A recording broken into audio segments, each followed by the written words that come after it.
আসসালামু আলাইকুম সবাই কেমন আছো? আশা করি যে যেখানে আছো ভালো আছো, সুস্থ আছো। আল্লাহর রহমতে আলহামদুলিল্লাহ আমিও ভালো আছি। আজকে আমি আপনাদের সাথে কোনো ব্লগ ভিডিও শেয়ার করব না। আজকে হচ্ছে আমি একটা রেসিপি শেয়ার করব। তো রেসিপিটা হচ্ছে মশকলাইয়ের ডাল দিয়ে আর গরুর মাংস দিয়ে রান্না করব। গরুর মাংস না, যে গরুর যে হাড্ডিগুলো থাকে না, সিনার হাড্ডি নরম নরম, তো সেই হাড্ডিগুলো দিয়ে এই মশকলাইয়ের ডাল অনেক মজা লাগে। বিয়ে বাড়িতে যেভাবে রান্না করে সেইভাবেই রান্না করব আজকে আমি।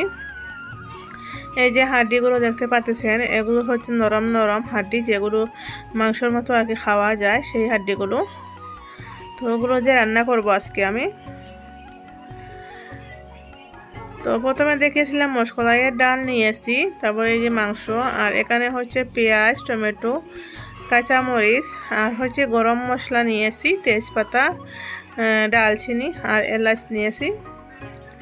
আর মশকলাইয়ের ডালগুলো হচ্ছে আমি গ্রাইন্ডার মেশিনে গ্রাইন্ড করে নিয়েছিলাম। তো একটু একটু আর কি রয়ে গেছে, আস্তে আস্তে রয়ে গেছে, ভাঙা হয়নি আর কি ভালো করে। তো সেগুলোর যে উপরের বাকলটা পড়েনি, রয়ে গেছে।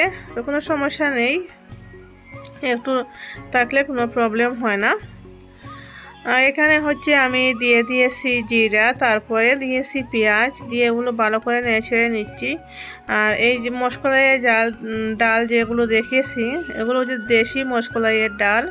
আমি গ্রাম থেকে আসার সময় নিয়ে আসছিলাম, আমাদের নিজেদের আর কি খেতি করার ডাল। ওগুলো খেতে না অনেক মজা লাগে, যেভাবে রান্না করা হয় না কেন অনেক মজা হয়। আর এখানে যে দোকানে যেগুলো পাওয়া যায় সেগুলো না এত মজা লাগে না খেতে, সেই রকম স্বাদ আর কি পাওয়া যায় না।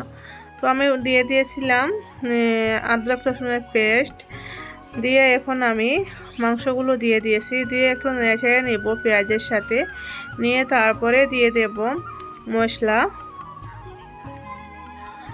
তো যেদিন রান্না করেছিলাম এদিন সবাই বলতে অনেক মজা হয়েছে, আর সবাই অনেক মজা করে খেয়েছিল। এখন আমি ধনিয়া পাউডার দিয়ে দিয়েছি, হলুদের পাউডার, মরিচের পাউডার।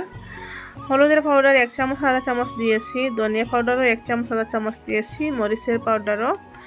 ডাল এখানে আমার 1 কেজি ডাল আছে, তো একসাথে রান্না করে ফেলতেছি।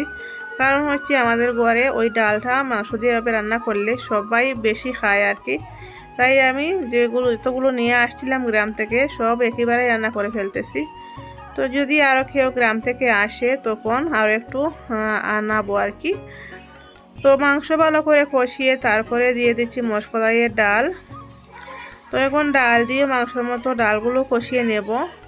আর যেই কাঁচামরিচ যে প্লেটে দেখতে পাচ্ছেন সেগুলো এখন দেব না, এই কাঁচামরিচগুলো এখন দিলে কাঁচামরিচের পুরো জালটা বের হয়ে যাবে।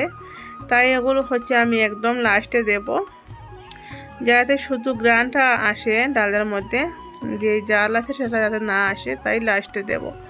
তো ডাল দেওয়ার পরেও আবার ভালো করে আমি মিক্স করে নিচ্ছি, ডালগুলো ভালো করে কষিয়ে নিচ্ছি। আর এই ডালে হচ্ছে আমি গরম পানি ইউজ করব। তো ভালো করে কষিয়ে গরম পানি দিয়ে 3-4টা সিটি লাগালেই হয়ে যাবে।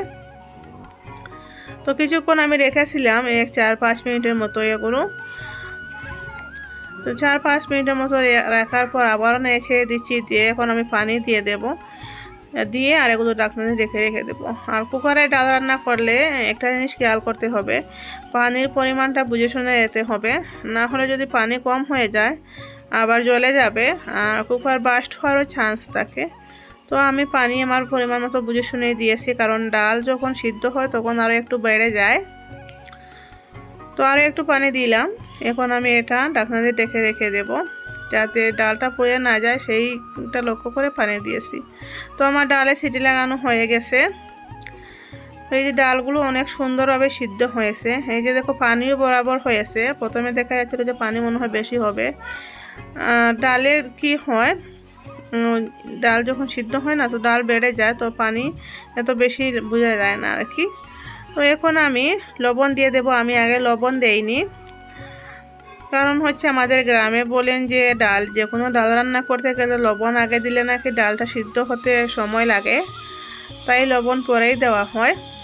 তো আমার ডাল যখন সিদ্ধ হয়ে গেছে তখনই আমি লবণ দিয়েছি। এখন আমি একেবারেই ভালো করে পানি দিয়ে দিয়েছি। এই যে দেখুন, আপনারা হয়তো মনে করবেন পানি বেশি হয়েছে, না, পানি একদম বরাবরই হয়েছিল, কারণ ডাল এখানে অনেকগুলো ডাল আছে। যখন বলক আসবে তখন বুঝতে পারবেন। এখন দিয়ে দেব আমি হচ্ছে মরিচগুলো, যে মরিচ রেখেছিলাম, মরিচ দিয়ে দিয়েছি। আর যখন এই ডালের ব্লক আসবে তখন দিয়ে দেব আমি ধনিয়া পাতা। এখন ঢাকনা দিয়ে রেখে দেব। এই যে ডালগুলোতে বলক এসে গেছে, দেখতেই পারতেছেন কতটা মজাদার লাগতেছে দেখে। সত্যি বলতেছি অনেক মজা হয়েছিল। আমি আগে একটা ব্লগ ভিডিও দেখিয়েছিলাম যে এই ডাল দিয়ে সবাই কত মজা করে খেয়েছিল। ধনিয়া পাতা দিয়ে দিয়েছি। আর এখন হচ্ছে এটা নামিয়ে নেব। আর দেখতেই পাচ্ছেন এই কুকারটা হচ্ছে আমার 5 লিটারের কুকার।